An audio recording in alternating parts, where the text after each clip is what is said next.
Before I start the video, I would like to give a massive shout out to my Patreons who have been supporting my channel. If you would like to check out my Patreon and receive early access to some very exciting videos coming soon, then please click the link in the description below.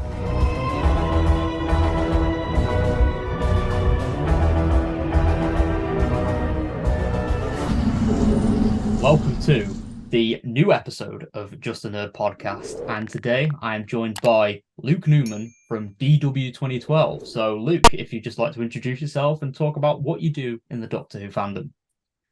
My name's Luke, obviously, as you've just pointed out. I am DW2012 on the old socials, and I specialise in Doctor Who fan films mainly. Bit of cosplay every now and then, TARDIS building, prop making, bit of everything, but mainly just the Doctor Who fan films.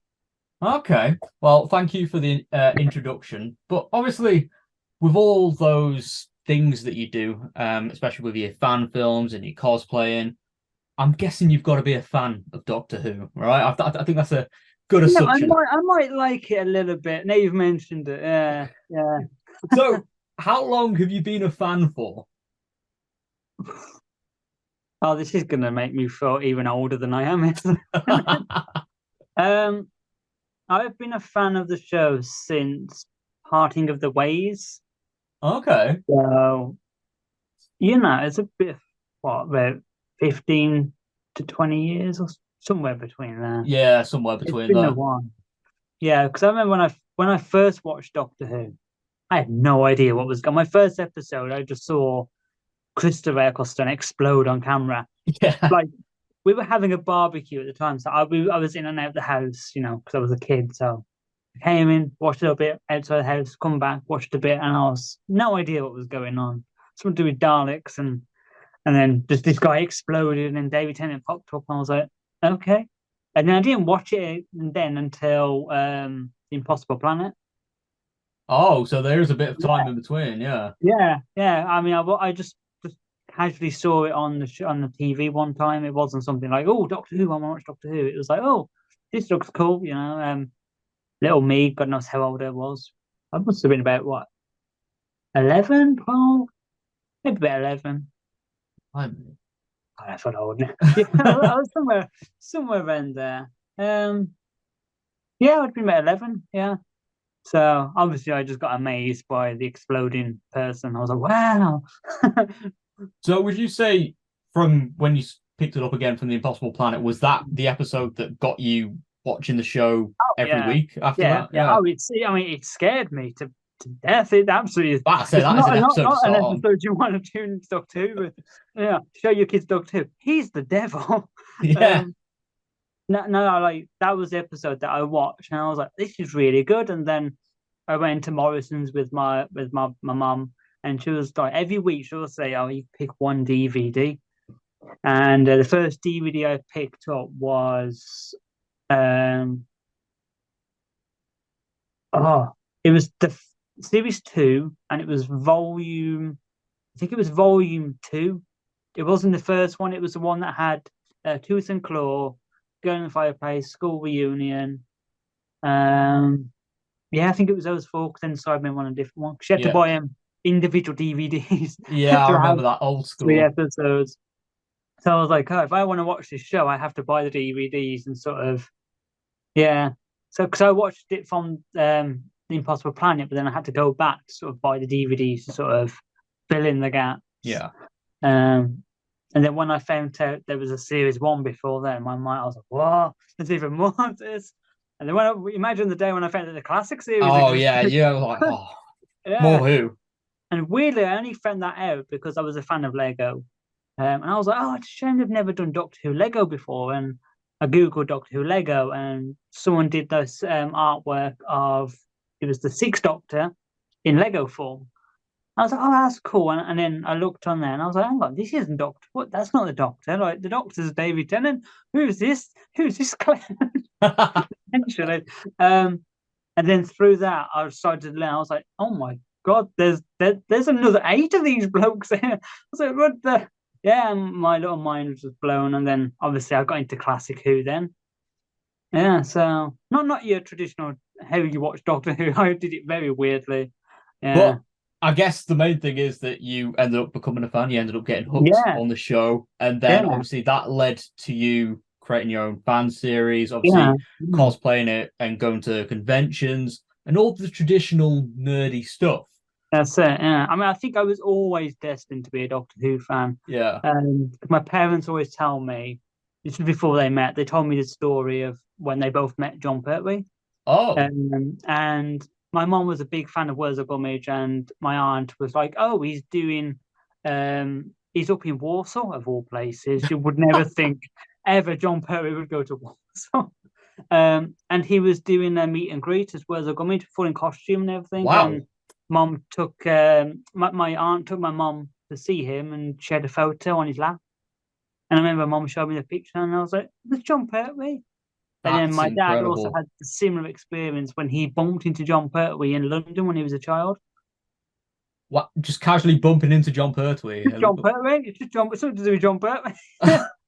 Yeah, I mean, That it'd is be impressive if incredible. it was like Hartnell or Troughton. I would be like, wow, But I was like, why is it with John Pertwee? Why is everyone bumping into John Pertwee?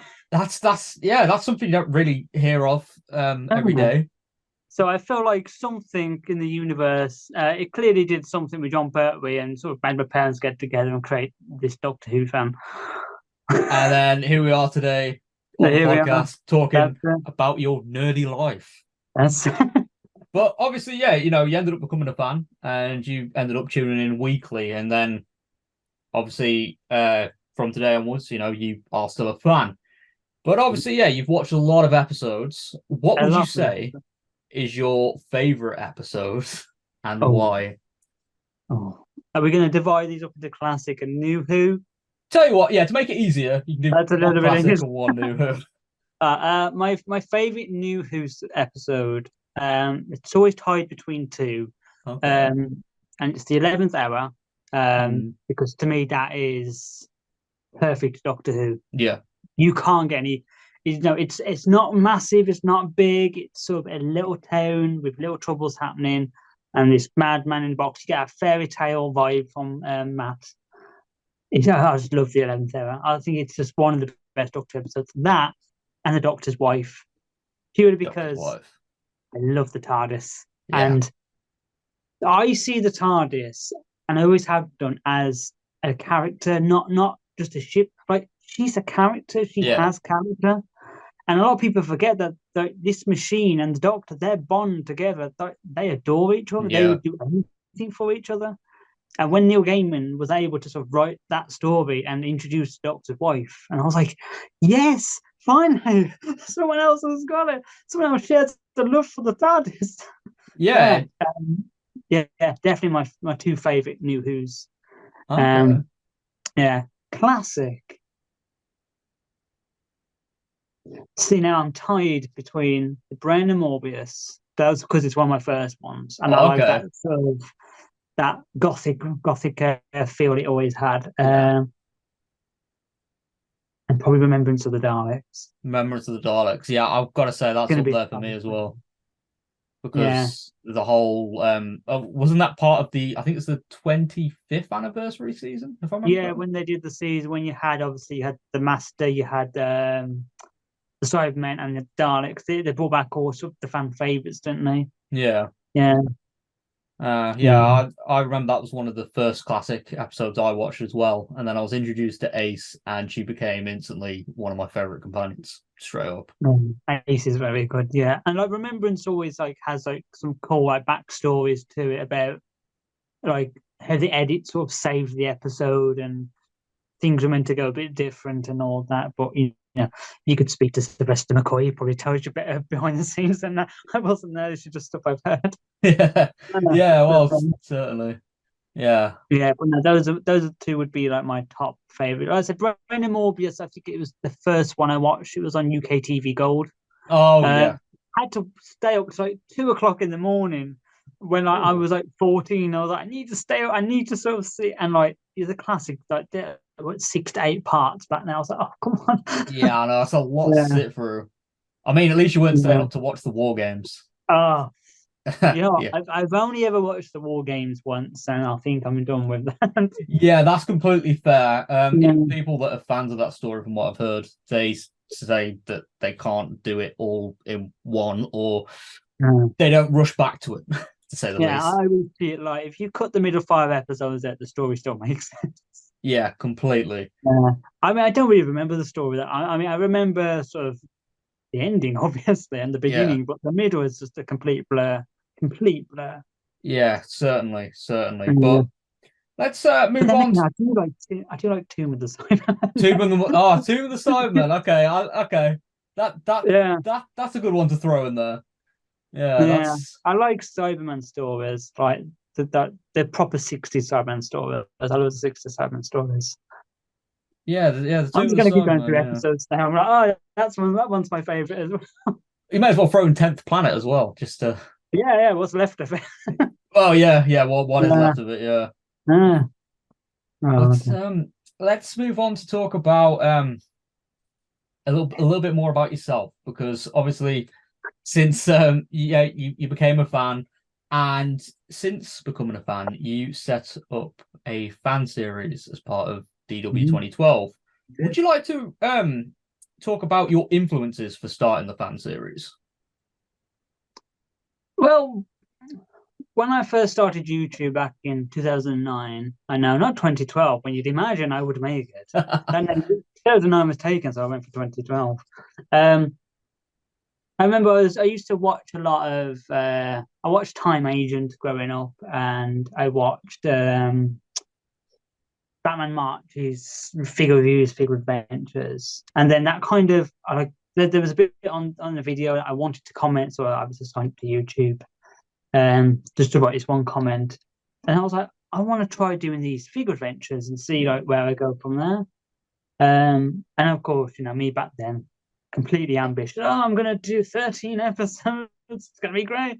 Figure adventures. I barely got one done, I think, in the time I did it. Um, yeah, and I was doing the figure adventures, and I was like, this is great, but it's not where I want to be. And when I was at college, in my spare time, I'd made my first TARDIS console in my bedroom out of cardboard. It was a sort of a replica of the Tom Baker console. It's a standard one, like the sort of Tom Baker to Peter Davison one. Yeah, yeah, yeah. Um, yeah, so I'd built that in my bedroom. In my mind, I don't remember, it was a dead on replica. It probably wasn't. It probably wasn't nowhere near it. Um, yeah, and then from there, I was like, the console's good, but then you walk around and you pull one lever and the entire console flips up because it's cardboard. So then I moved on to wood, and it was my first woodworking project I ever did. And I learned a lot, just trial and error of how to make things with wood. Yeah. And then I built the console, and then I built another console, and then another console. And I think about 7 consoles in, I was like, I should really do something with these TARDIS consoles because I make them, then they're done, and then I just chuck them out and build another one. Clearly I had more time back then. Yeah, clearly to make loads of them. And then also like I was in a group of friends who were sort of doing like Doctor Who fan films, and they were starting off doing their own fan film, and it kind of like all of that combined and being like around like such creative people, like I think it all just sort of influenced and rubbed off onto me. And I was like, you know what? I want to do this. I want to go for it. And originally, when I started writing the series, in my mind, I was going to play the 11th Doctor, and Okay. the companion was going to be Amy Pond. Um, and the TARDIS that I was now building in the garden, because originally it was in my bedroom, and then I was like, consoles are good, but when you wake up every morning and you look at it, you kind of miss your bedroom. Yeah, exactly. That When you space get as into well. bed, you can walk around the TARDIS and flop into your bed. So obviously, I started building the new TARDIS, and I was sort of building a Matt Smith replica. So I was buying all like the bits from his original console with the coral and all that. And I was starting to build it up. And then I think it was only until I was halfway through building it, I was like, no, no, this doesn't feel right. I want to be my own doctor. I want to explore what I can kind of do. And then through then it was just, it just kind of grew like this. There was something inside me that was just like, I need to do this. I don't know what it is, but I knew that if I ignored it, it would annoy me and it would bug me for years. So I'm guessing So as well, like obviously, you'd grown up with the show, and I guess, you at that point seen at least three interpretations of the character, and I guess you Mm. felt like, oh, hang on a minute, I could do this a little bit differently and add my own Yeah, spin on it. yeah. Because I always liked the Doctor, and I always liked that. I liked the darker side to the Doctor and Yeah, sort of exploring that. And I'm like, when I used to watch the show would never do that. They could never show it on TV, and that's what kind of gave me a little bit of excitement. Like, oh, if I had a fan, I could do anything I wanted. yeah. I could take any route I wanted. I could do new things. I could do different things, and that's what I did. Like starting the fan series, we started filming that in like 2013, like 10 years ago. This year, 10 years Wow, ago this month, I was halfway through. I think episode 3, and coming blimey. into the 50th anniversary. Um, Yeah, and it was just that's pretty much all where it started. I've just lost track of where I've gone. That's how old I am. Oh, yeah, yeah.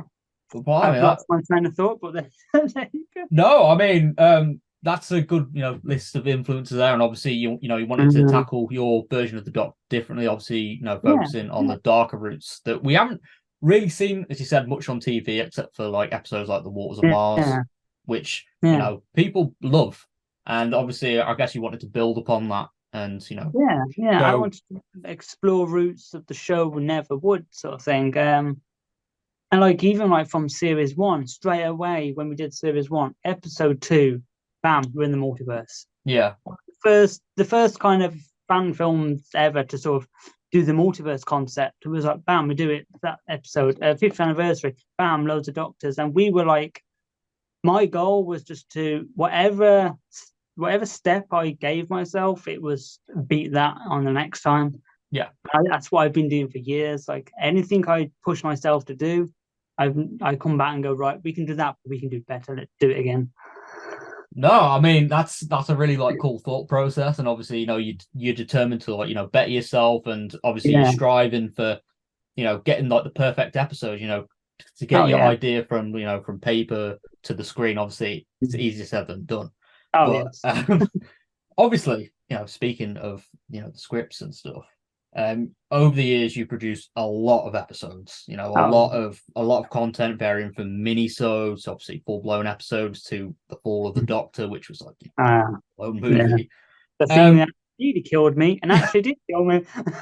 yeah, obviously, spoiler alert for the end if anyone hasn't seen it, he did end up regenerating into Dom. I might have exploded at the end of that one. Yeah, just a little. What's been your source of inspiration for writing scripts for the fan series? Because obviously, as you said, you've wanted to tackle this differently to how the main show does. So what's been your Yeah. inspiration? Everything essentially. Like everything. Like I'm one of these people that I notice everything. I have a keen eye for detail that like I watch how people interact with each other, how people talk to each other, scenarios. I watch so much TV and film. It's unreal.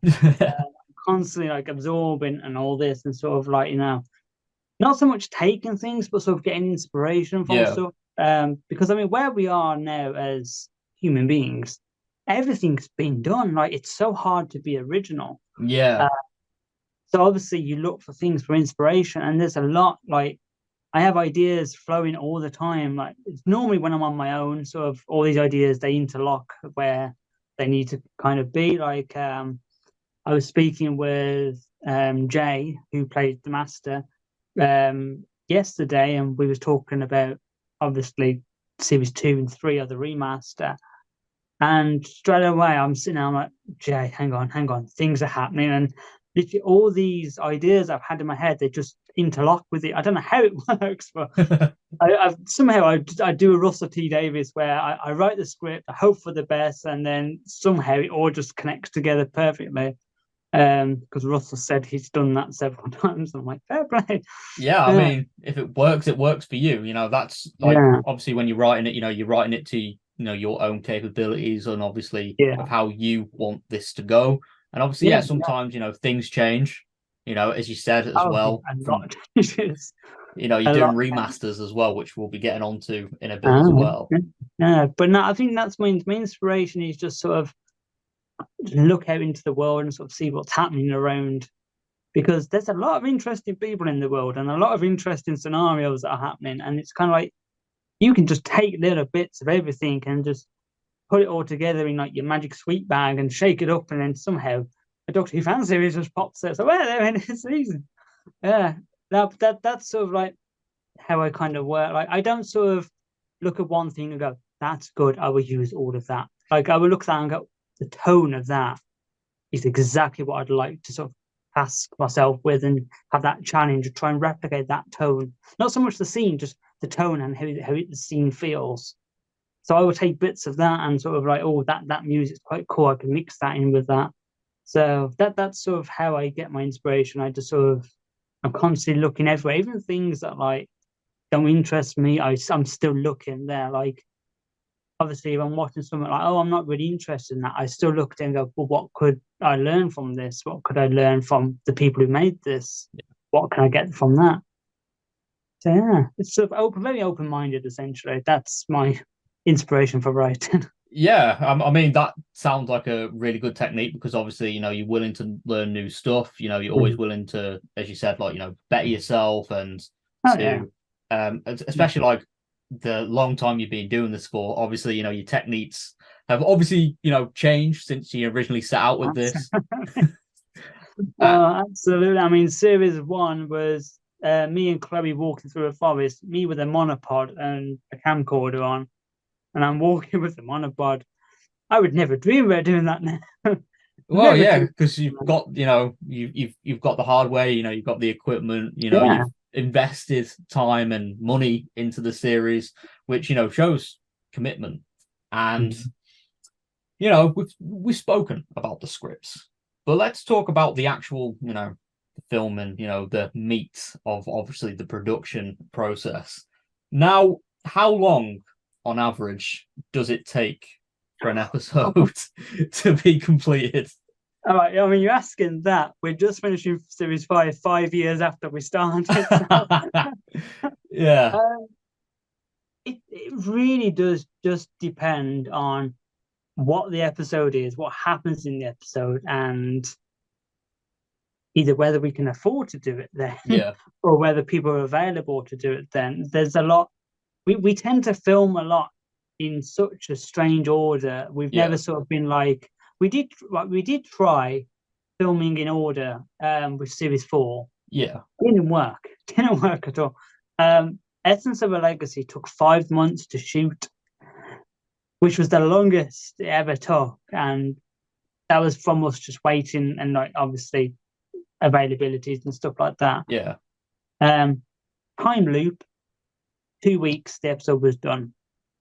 Oh, So blimey. there's, I mean, Four of the Doctor took about 12, 13 months for shooting.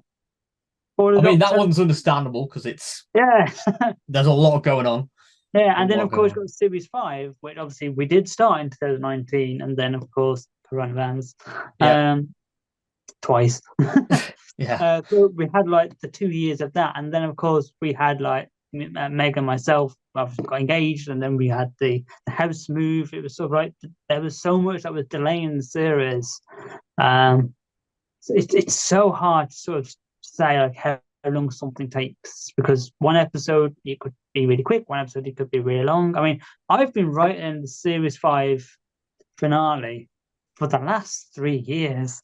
And it was only until about last month was when I was like, Luke, you need to write this ending now. This is a joke. You need to write this ending. Yeah. And I did finally write the ending. And it was such a weird feeling because I just sat back and I was like, it's done. That's series five's fully written. How it's did like, that happen? whoa. Yeah. So it honestly it really does vary. Like 1 minute we're filming one series, next minute we're going back and filming something completely different. That's sort of how the routine goes. It's sort of like if we can do something series five, we will. Yeah, If there's a gap when we're either waiting for cast availability or location availability or for whatever reasons, say there's a prop that I'm working on and I can't get it finished, then obviously we'll be like, well, we can use that little time and go back and film something else. There's a little scene from the remaster. yeah, So it's very, very back and forwards. So that's actually quite interesting, because I'm guessing with that technique, you're obviously not wasting any time. You're not really sat around doing anything. Waste Yeah. time. We are literally like my routine on doing the series is literally 24/7. But I do not stop at all from like as soon as I'm editing one episode and that's done, I'm back to writing another episode. Once that's done, I'm filming the minisode, editing the minisode, straight to the next episode, and then we're back onto the remaster, then back to series 5. Every weekend we are constantly doing something. It's mad. Yeah, Ah, it certainly seems like it. But you mentioned Series 5. It's had a lengthy production process for, various factors. And then we've spoken about this when we've been on set, but for those who are watching, has there been any changes from the original conception of Series 5 that you can share with us? For like, yeah, how it's changed over the years? yeah, I mean, Series 5 has completely changed. When I finished Series 4 and Forward of the Doctor, I never sort of originally in my head, I wasn't going to regenerate the end of Forward of the Doctor. It was going to be sort of the Doctor, you see him regenerate, it cuts off. We know Don would be next, but I never sort of really properly planned sort of Series 5. Yeah. And it was only until I got to the end of Forward Doctor, I was like, oh, bugger me, I forgot to leave. I guess we're doing Series 5 then. Let's go, guys. It was very last minute. And then going into Series 5, obviously Dom helped, obviously, with writing How Time Flies, and we collaborated with that. We had no plan for Series 5 as an arc. We didn't realize that until we was halfway through filming it and was like, right, where's this series going? We should be thinking about this thing. It really took us by surprise because we didn't really plan it.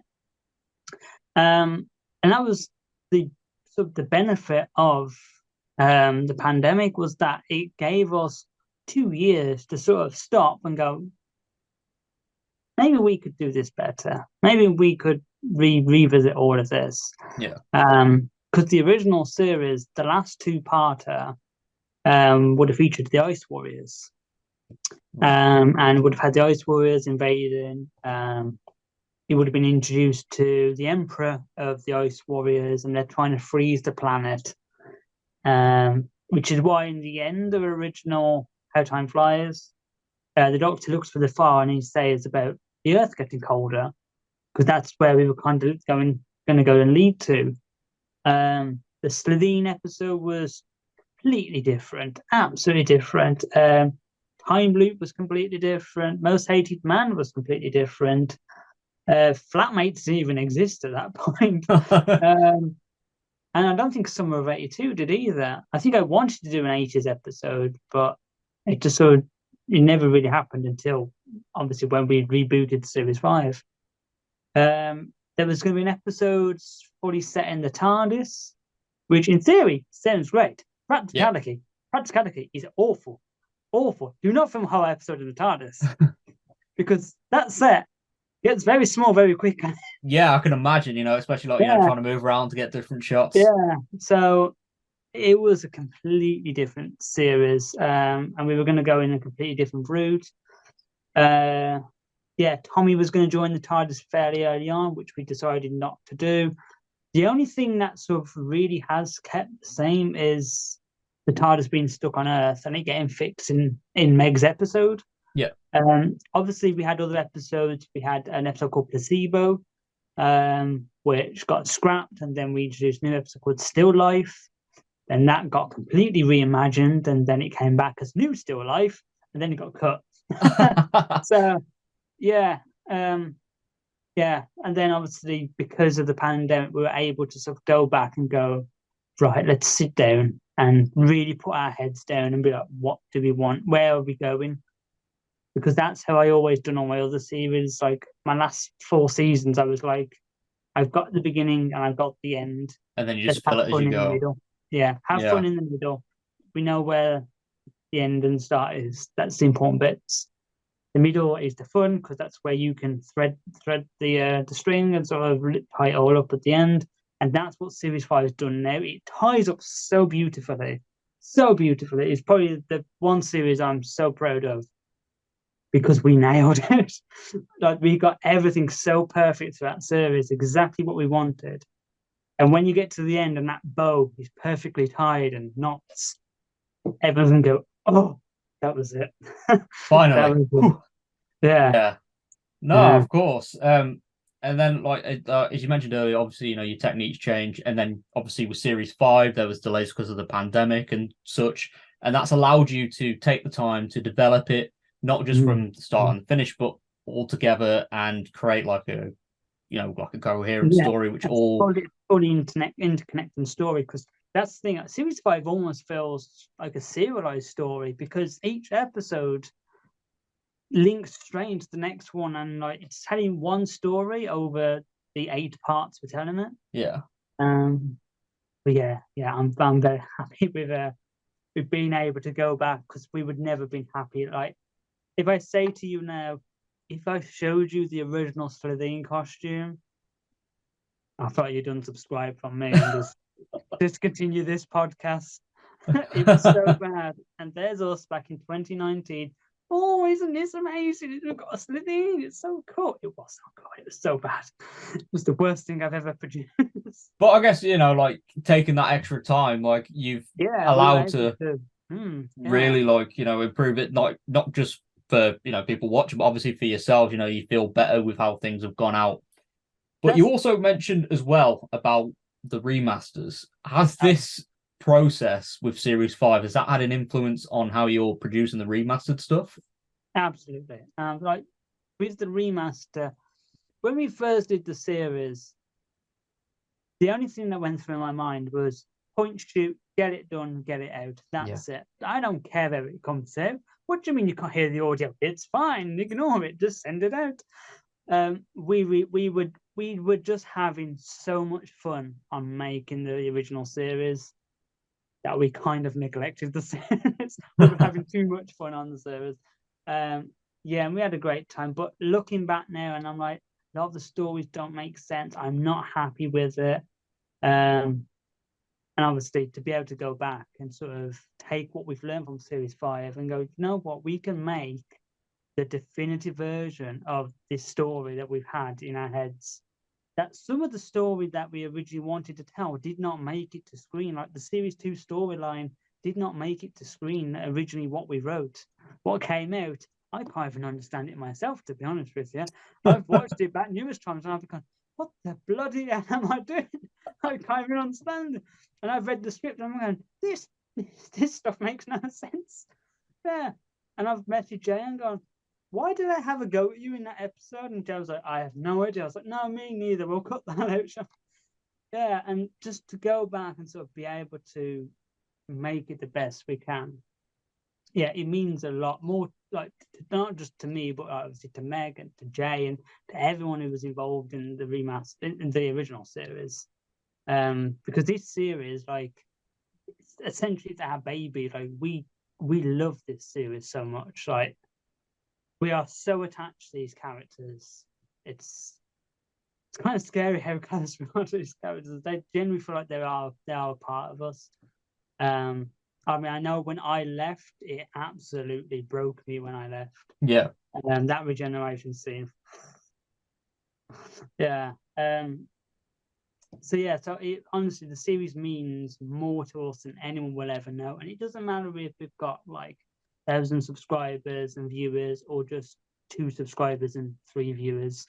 I would be producing the series the exact same how I'm doing now, because this is our characters and our story that we're telling, that we are so invested in, and we just want to do them justice. Yeah, exactly. And you started this journey, such a long time ago. Yeah, on my And own in a shed with a little camcorder. And now I've with got like a family essentially. That's how I look at all the people involved. It's just one big family. yeah, and you've had like a lot of cast members as well over the years. Especially with the remaster. You've had people that you haven't worked with for a while. Come back and to Yeah. pick up where you all left off with stories that you said didn't really work out. And I'm guessing, yeah, you're gonna take inspiration from Series 5 and Yeah, yeah. give it that Yeah, original we vision that want to you had. keep it like to the professional standards of Series 5, but we just want to really tell those stories again. And like it was so nice that when I first asked everyone to come back, like I was messaging like Lizzie who plays Scarlet and Docker who plays the Barrett, and I was like, they're never gonna say yes to this. I was like, oh, do you remember all that 4 years? Just could you do it again? um, and honestly, as soon as I asked them, they were like, yes, we will be there. You know, we would love to do it. And everyone is so excited to just go back and do it again because we have such fond memories. It's like imagine having the best time of your life and then being told you get to do those 4 years again. Oh, come on, But I please. say, I can imagine like certain scenes that are probably, maybe stuck in your head, especially when you said you rewatched some of the stuff. I Yeah. I I guess you get a little bit of, I don't know, deja vu or nostalgia because you're Oh basically yeah. reliving your younger years essentially. Yeah. Yeah. The weirdest one was when we did Dawn of the Doctor and I put the outfit on and we walked down the park and we redid the very first shot when Chloe walked down as Jess, and we recreated that. That was the very first scene we ever did, and it was the very first scene we did in the remaster. And when we did it, I looked up and I said to Chloe, I was like, "This is weird. This feels weird." Because you go back to the same locations, and they have changed. Like you Mhm. can see they've changed, but you're doing the same thing again. It's like it's so weird, so bizarre. Oh, of Yeah, course. Yeah, that again, sounds like such a wonderful feeling as well, especially, getting to yeah. tell these stories which you originally wanted to tell. But there is one more thing I would like to ask you in regards to DW2012, which is something a little bit of recent news, is that you, Meg, and Dom have appeared as part of the Confused Adipose Echoes Destiny fan film. What was it like appearing in someone else's project? It was fun. That's fun. Yeah, honestly, like I said this to Joe and I said to all the team, that was probably the best filming day I've ever had in my life. Because for like the first time in 10 years, I just got to be the doctor. I Yeah. didn't have to worry about anything. And it was such a weird feeling. Just going down there and sort of arriving on set and being like, I don't have to worry about the weather or about if the camera can hear everyone or anything like that. And it was the best experience ever. And I said to Joe, I was like, if you ever want me back, because I honestly I had the best day there. And so did Meg and Don. We honestly enjoyed it. The Echoes team were all a delight to work with. They were great. Bit crammed in the TARDIS when we all squeezed him up. Yeah. Yeah, it was great fun. Like I'm not much into sort of doing collaborations with everyone because I kind of like we have so much to do and like I enjoy doing our own thing. Yeah. Um, but like Joe was going to be coming up in ours, and he said, "Look, there's an opportunity. Would you want it?" And I was like, "Because it's you, Joe. Because it's you. I'll do it. I'll do this one." And like Yeah, I guess as well, like, you did that, was like a one-off sort of thing. I imagine it felt like, a little bit of a treat. As you said, you didn't have yeah, to it worry was. about, setting Yeah, everything up. You were there literally just as a cast member, which, that's it. Yeah, which I'd never done. 10 years of playing the Doctor, and that was the first time I fully got to play the Doctor. I could just all I had to focus on was my lines, which I couldn't remember anyway, but my lines, and just really channeling that character. And I felt so good in myself and my confidence in that, and I felt it just putting on that outfit, and yeah, I had a chance of ironing my shirt, and I said to me, I was like, I would never do this on my series. I would just throw it on and go. But like, I honestly like I had a nice fresh haircut, fresh shave, and I walked on set and I said to me, I was like, I feel at home here. I feel really good. It had a nice vibe on set. Everyone was professional, everyone was fun, everyone was friendly. It was honestly the best day I've ever had on set. And I'm like, oh, yeah, and I learned a lot from Joe as well from just seeing him. Stole a lot of ideas from him. of He course. comes walking down with this big prop box, and I was like, That's really bloody clever. There's me, we always carry bags, walking around with all the costumes. I'm like, get a prop box, and now, as you've seen yourself, wherever we go, there's a prop box. And There that you was go, all stealing a because of very useful Joe. technique. Yeah, that was all because of Joe. I was like, I've learned something today.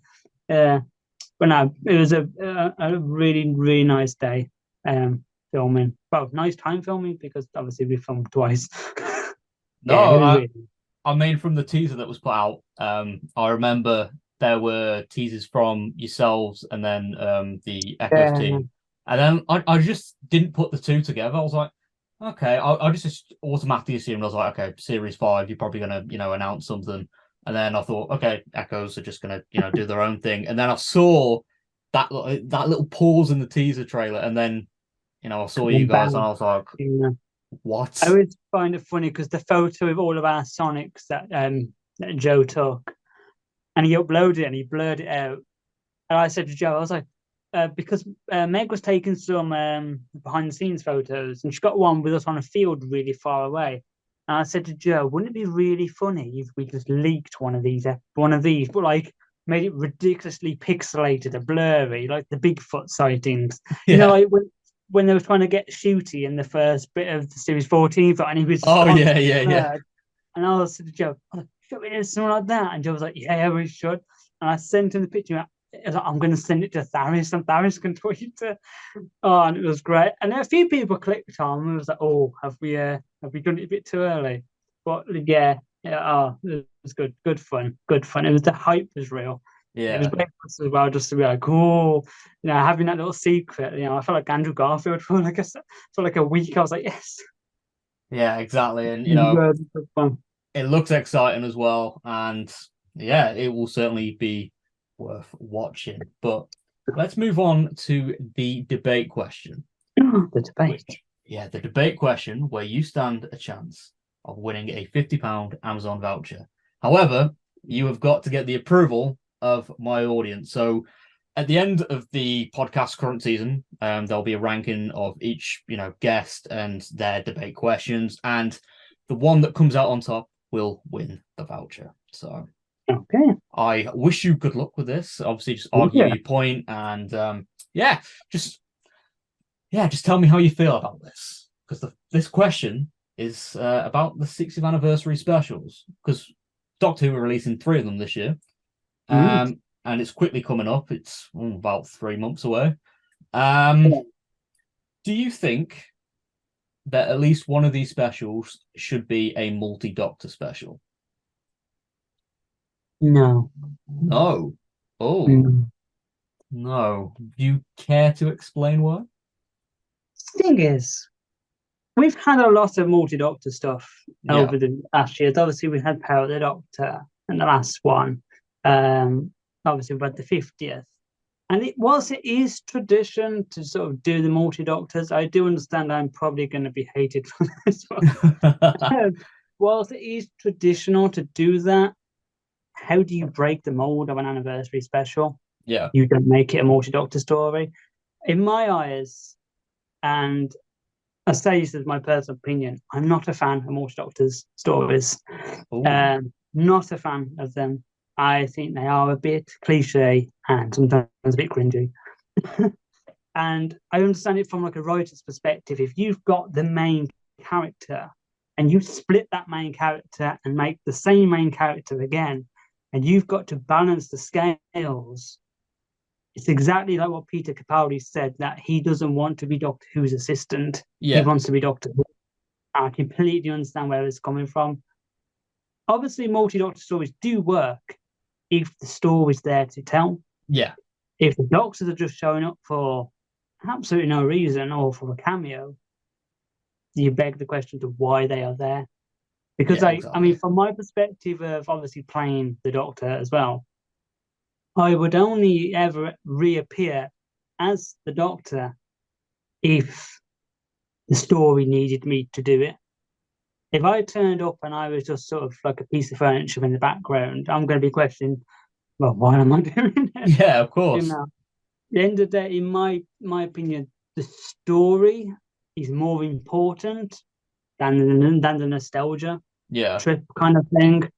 Um, if obviously if more than one Doctor, if that's going to harm the story, is it worth doing the multi-Doctor just for the sake of it?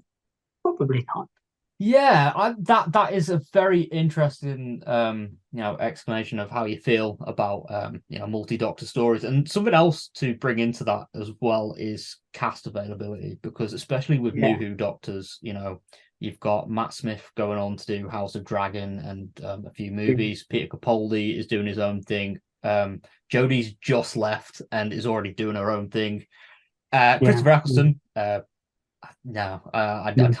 No. no chance. Yeah, that's not happening. And then we've just had Classic Doctor's return, which leads it to be okay. We've got David, and then Shooty is involved somehow and somewhat, Yeah, you know. yeah, yeah. Um, I and think then Shooter's involvement would be cleverly done that benefits the story, as in yeah, opposed to being two Doctors on set. Look at my Sonic. Look at my Sonic. Ha ha ha. We're both the same character. yeah, and then just Yeah, the usual constant stuff. you know, banter Yeah, and yeah. I mean, the banter is fun. I will admit the banter is fun, but I'm not sure the story needs more than one or two Doctors at this point. yeah, Yeah, of course. And then, as I was saying about the availability, the only one I feel like, apart from David, that would do it would be it's mad. Matt Yeah, Smith. And then mad. you'd run into Day of the Doctor 2.0, essentially, Yeah, yeah, part two of the Day of the Doctor. which, Mm. do we ring it again? You're just repeating the Let's same go. gimmick. So, very well argued, Luke. I will, you've put me over on that. However, I will let the audience decide because Let the audience decide. they are the Yeah. They might winning all hate the factor. fact that I don't like multi Doctors. We shall see. Only time will tell. Maybe the next few months you'll be able to use an Amazon voucher to, I don't know, get the new Sonic screwdriver or something. Please, I missed out on the other one. Yeah. Well, hopefully they restock it. Fingers crossed for you. But before we wrap this up, I've got a few questions from my audience that they'd like to ask you. So let me get up the old questions and we shall rock and roll with them. So, from Ryan, which is your best episode of Series 5 and why? And Ryan says his favourite one is How Time Flies. Mm. My favorite episode of Series 5 will be Time Crisis Part 1. Um, Obviously, they haven't seen it yet, Yeah. but it is the biggest story that I have ever told. In terms of scale, in terms of characters and what's happening, and what it celebrates and what the whole episode means and where it's going. Um, it is the biggest thing I've ever told, and it's the proudest episode I've ever done. Yes, I'm very excited for Time Crisis Part 1. But then Summer Rated 2 always holds a little soft spot in my heart as an episode that I've released, purely because we'd managed to film that. It was in my grandparents' house. It was just after they'd passed away, and I was able to sort of get that on camera and sort of lock those memories away forever. That Yeah. this is my grandparents' house that will always be on YouTube. And they did make a little cheeky cameo in. There's a shot as the camera's panning. There's a Polaroid of my grandparents on their wedding day Oh, that I planted in there. So that one always holds a special place in my heart. And of course, we had the wonderful Alan as well, which I love Alan. He was great fun to work with. Yeah, oh, yeah, that's very, very love to hear as well, especially, with how important memories are, especially, when loved yeah, ones pass. And with the wonderful creation of websites like, YouTube and obviously filmmaking, you're able yeah. to make those memories last forever, which That's the will obviously, that's I imagine will, mean a lot to you as well. yeah, yeah. I mean, I'm a very underneath. I'm very soppy. I come to realize this recently. I'm very soppy underneath. Yeah, Yeah. No, I mean, I think we all are deep down, but yeah, obviously, that's the important thing. You are able to keep those memories with you, especially with the power exactly. Yeah, of yeah. technology. But let's move on to the next question because we've got a few here.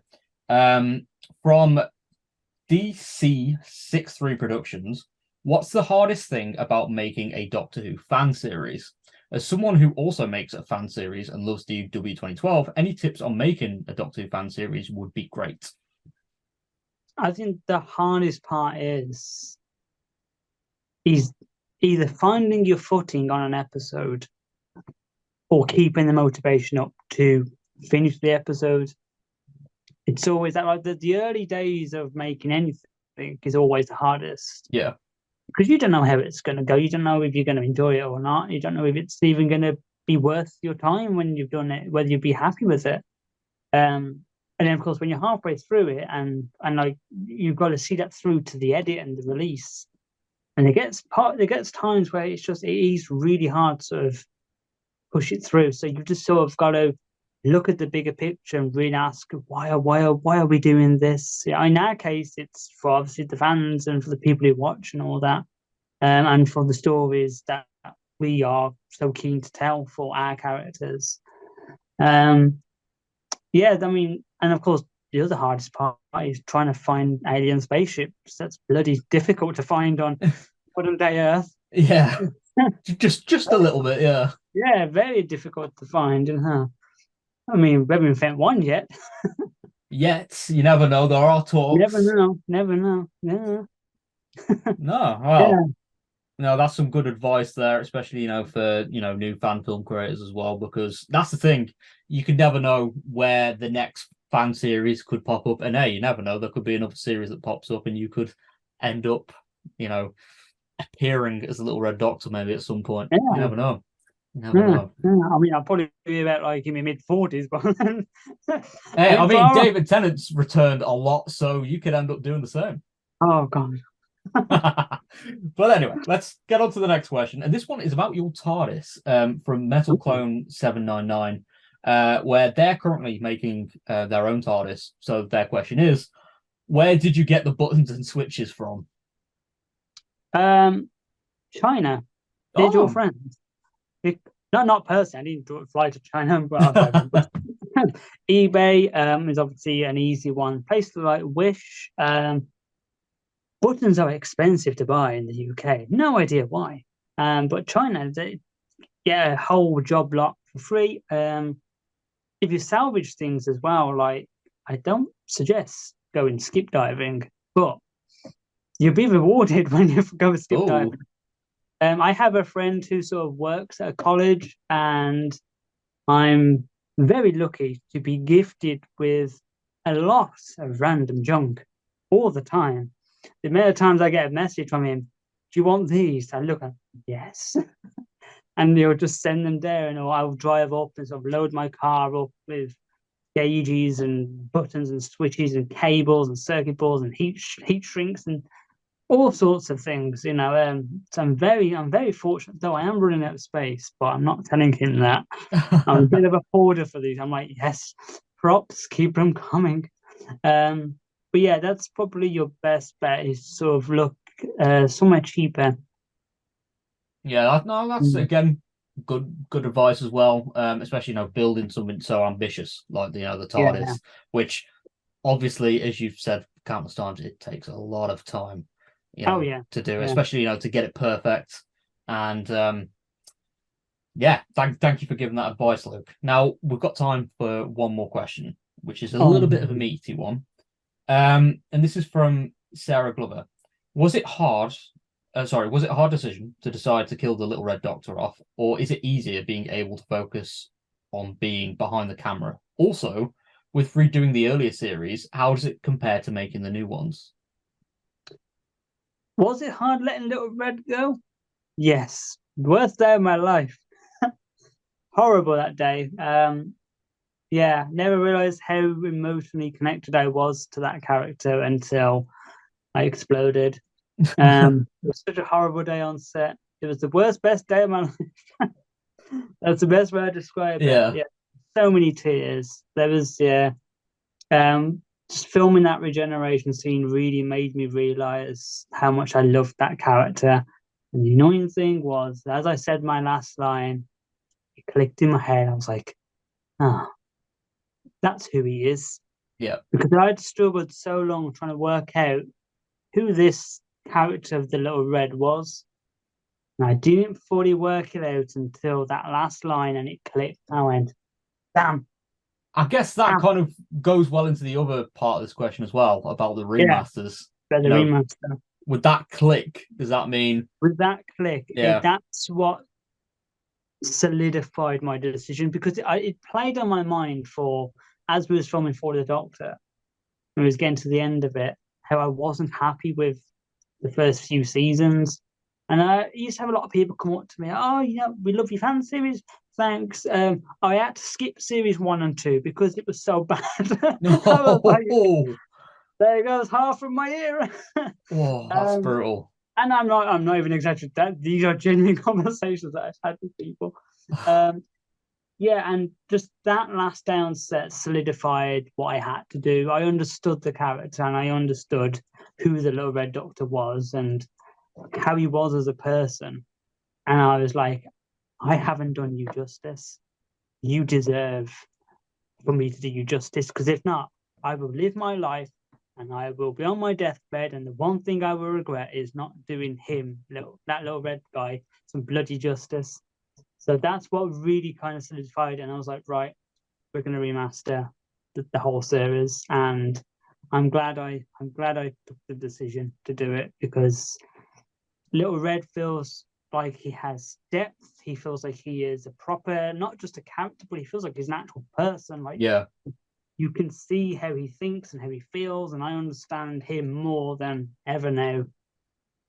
So No, he means quite a lot to me. Little Red does. no, I mean that's completely understandable because, like, we've mentioned countless times you've been doing this for a long time, and then you Yeah, had that 10 years. realization Yeah, during one of your last scenes, and then you made yeah, the decision to revisit, these like your yeah, origins essentially, which yeah. I wanted to go back. I wanted to get it right, not just for me and for the team, but for him as the character. I was like, you need to be exactly where I want you, and then we can both separate from that character and sort of go other ways. Wherever Little Red goes after I'm finished with him, off he goes into, I don't know, fantasy land, ready to do some more adventures on his own, probably. no, well, thank you very much for joining me on today's podcast, Luke. It has It's been been a pleasure. absolutely a pleasure to have you on board to talk about, Doctor Who, your fan series, a little bit about yourself as well. And it has been very interesting. And thank you so much for answering the audience questions and giving advice, on Yes. filmmaking and stuff. It has been a pleasure. And obviously, I'll let you know about how successful you are with the audience with your controversial topic. You might be getting a new sonic Yeah. screwdriver, but yeah, Yeah, might even get two at this. yeah, exactly. Yeah, You we'll might get end two up of the getting, standard ones. Two of the standard ones. yeah, two of the standard ones. But again, mate, thank you so much. And No, it's been fun to do. Yeah. well, thank you so much. And if you have enjoyed this video, to my audience, thank you for tuning in. If you have enjoyed, leave a like, rating, and subscribe, and leave a comment as well, judging Luke for his controversial opinion. And I'll see you all next time for the next podcast. Goodbye for now.